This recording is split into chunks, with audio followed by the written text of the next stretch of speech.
Hello दोस्तों, welcome to my channel easy geography with Faizan. आज हमारा टॉपिक है moon, asteroid and meteoroid. Hindi में हम इसको बोलते हैं चंद्रमा, क्षुद्र ग्रह और उल्का पिंड। वीडियो को पूरा देखें और मेरे चैनल को लाइक एंड सब्सक्राइब करना ना भूलें। तो हम शुरू करते हैं हमारा first topic, the moon. The earth has only one satellite, that is the moon. हमारी पृथ्वी के पास केवल एक उपग्रह है, वो है चंद्रमा। जो चंद्रमा का व्यास है वो 1/4 होता है किसके, अर्थ के व्यास से। अब इसका मतलब जो अर्थ का साइज है, मून उसके 1/4 साइज का है। अगर हम देखें तो जो मून है वो 3,84,400 किलोमीटर दूर होता है अर्थ के। और अगर हम और डिटेल में जाएं तो हमारे को पता लगेगा कि जो मून है वो एक परिक्रमा मीन्स रेवोल्यूशन 27 डेज में करता है अर्थ के अराउंड।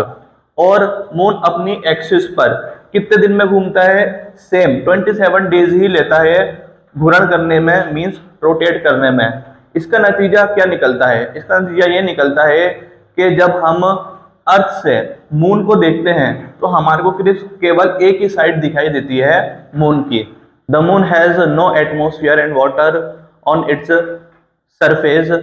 इसी की वजह से मून पर रहने के लिए अनुकूल परिस्थितियां उपलब्ध नहीं है।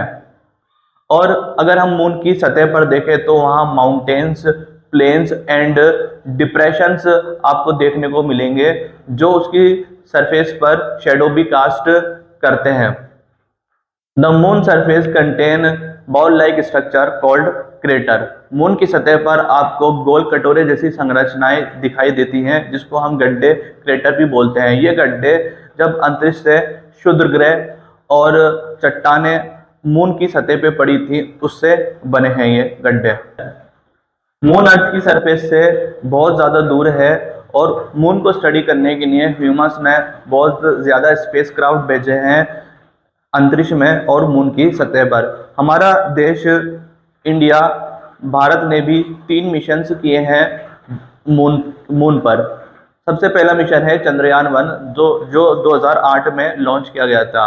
और दूसरा मिशन है चंद्रयान-2 जो 2019 में लॉन्च किया गया था। और एक अभी रिसेंटली 3rd मिशन हुआ है चंद्रयान-3 जो जुलाई 2023 में लॉन्च किया गया था।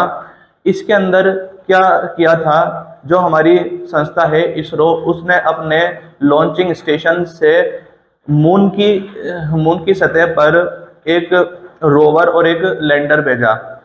अब ये मिशन जुलाई 2023 में लॉन्च किया गया था। इस स्पेसक्राफ्ट को पहुंचने में 23 अगस्त 2023 तक मून की सतह पर पहुंच गया था। इसके अंदर एक विक्रम लैंडर है और उसके अंदर एक रोवर है जिसका नाम है प्रज्ञान।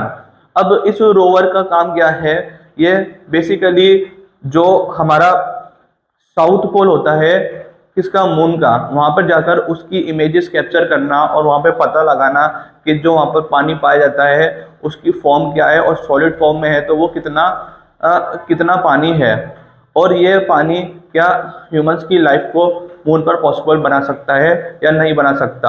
अगर हम देखें तो ये बहुत बड़ी उपलब्धि है। इंडिया एक फर्स्ट कंट्री बन गई जो कि मून के साउथ पोल पर पहुंची है। और अब चंद्रयान-4 भी मिशन भी आगे उसकी भी तैयारी की जा रही है इसरो द्वारा। ये भी बहुत जल्दी लॉन्च किया जाएगा। इसके अंदर इसरो ने एक ऑब्जेक्टिव सेट किया है।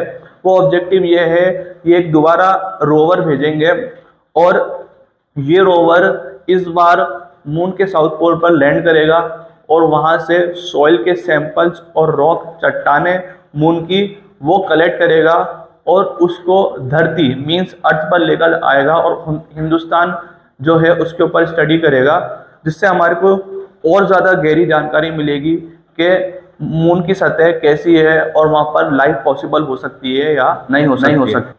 अब हमारा नेक्स्ट टॉपिक है एस्ट्रॉइड, जिसको हम बोलते हैं क्षुद्र ग्रह।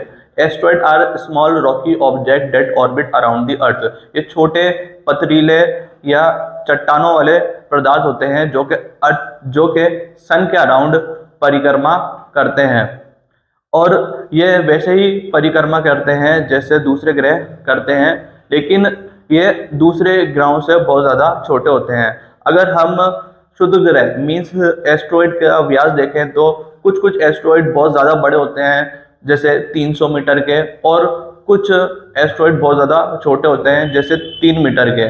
तो इनके अलग अलग क्या होते हैं, साइज होते हैं। अब शुद्ध ग्रह को मीन्स एस्ट्रॉइड को हम लघु प्लेनेट, माइनर प्लेनेट भी कहते हैं, लघु ग्रह। अब ये कैसे बने? ये जब हमारा सोलर सिस्टम बना था 4.6 बिलियन ईयर्स अगो पहले, तो जब उसके अंदर जो हमारे रॉकी प्लैनेट्स हैं जैसे अर्थ, वीनस, मार्स एंड मरकरी, जब ये बन रहे थे और एक दूसरे से टकराए थे, तो इनमें से बहुत सारी चट्टानें निकली थी, और ये जब निकली थी तो ये सन के अराउंड क्या करने लग गई, रिवॉल्व मीन्स परिक्रमा करने लग गई। ज्यादातर क्षुद्र ग्रह आपको एस्ट्रॉइड बेल्ट मीन्स क्षुद्र ग्रह पट्टी में मिलेंगे। अब ये क्षुद्र ग्रह पट्टी कहाँ होती है? मार्स एंड जुपिटर के बीच में होती है। तो अब हमारा नेक्स्ट टॉपिक पढ़ते हैं, मीटियोराइट। अब इससे जुड़ी हुई 3 शब्द वाली टर्मिनोलॉजीज और होती हैं। पहली होती है हमारी यही मीटियोरॉइड, दूसरा होता है हमारा मीटियोर, और थर्ड होता है हमारा मीटियोराइट। मीटियोरॉइड को हम बोलते हैं उल्का पिंड, मीटियोर को बोलते हैं हम उल्का, और मीटियोराइट को बोलते हैं हम उल्का पिंड के अवशेष। इन तीनों में फर्क होता है, हम एक एक करके इसके बारे में जानते हैं। सबसे पहले हम शुरू करते हैं, मीटियोरॉइड क्या होता है? इसको हम बोलते हैं उल्का पिंड। मीटियोरॉइड एक स्मॉल रॉक्स होती हैं जो कि मून के अराउंड, सन के अराउंड क्या करती हैं, परिक्रमा करती हैं, रिवॉल्व करती हैं। अब ये जो रॉक्स होती हैं, चट्टानें होती हैं, ये एक सैंड जितनी छोटी भी हो सकती हैं, और ज़्यादा से ज़्यादा ये 2 से 3 मीटर बड़ी भी हो सकती हैं। अब एस्ट्रॉइड और मीटियोराइट में क्या फ़र्क होता है? देखें, एस्ट्रॉइड की जो सबसे छोटा साइज है एस्ट्रॉइड का, वो ही क्या होता है, 3 मीटर, और बहुत बड़ा साइज देखें तो वो 300 मीटर तक हो सकता है। लेकिन अपन इसके विपरीत मीटियोराइट को देखें तो उसका सबसे बड़ा साइज ही क्या होता है, 3 मीटर, और सबसे छोटा साइज क्या होता है, बहुत एक सैंड जितनी ग्रेन्स का भी साइज हो सकता है। मीन्स जो मीटियोराइट होते हैं वो बहुत ज्यादा छोटे होते हैं, किससे? एस्ट्रॉइड से। अब ये बात तो हो गई हमारी मीटियोराइट की, उल्का पिंड की।